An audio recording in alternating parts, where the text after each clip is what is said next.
This is the tulip I am most excited about, and I have to tell you, I have never in my life seen a tulip with variegated foliage. So we are going to do two parts to this video. The first is to show you, as the bulbs come out of the ground, this magnificent variegation in the leaf.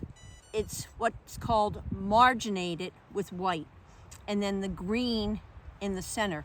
This is simply a magnificent tulip. The tulip is Esperanto and is a mid to late blooming tulip.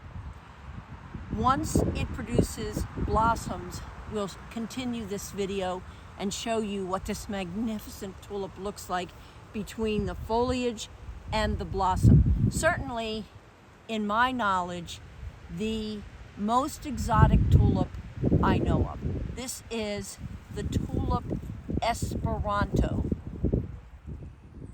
In the first section of this video, I told you there was going to be two parts. Well, I lied. There's going to be three parts because I want you to see what happens with Esperanto as the bud comes out of the bulb.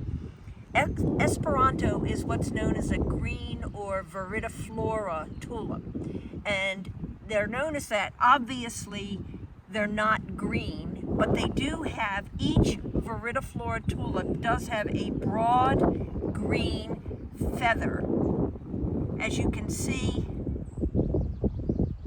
from when I twist this to the camera. And right now, the bud is a pale rose pink. As it matures, the pink will deepen and eventually become scarlet with this vivid green feathering.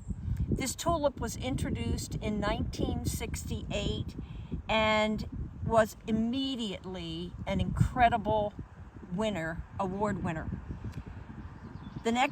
In the final part of this video, we'll show you what these mature plants look like. Again, remember, you're going to add bone meal to the soil. You're going to plant the bulbs deeper than they say in the directions, 8 to 10 inches or maybe even a little bit more, with a separation of between 4 and 6 inches. Once again, this is the second stage of the Viridiflora or green tulip known as Esperanto. By now in this video, I know you're tired of me talking about how much this particular tulip Esperanto changes, but I'm going to hit you over the head one more time. This is the blossom, and remember the first images I showed you, the blossom was almost pure pink with the green feathers. Then this is what happens when that bud bursts and the flower matures. The change is one of the most dramatic that we have in the gardening world. This is Esperanto, and if you look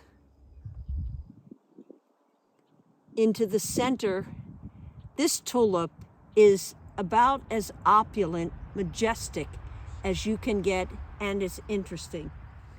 So we're now going to conclude the video on Esperanto. You can look at a nearly mature stand of this beautiful tulip.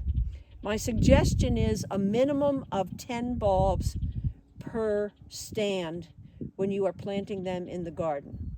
This is the tulip known as Esperanto.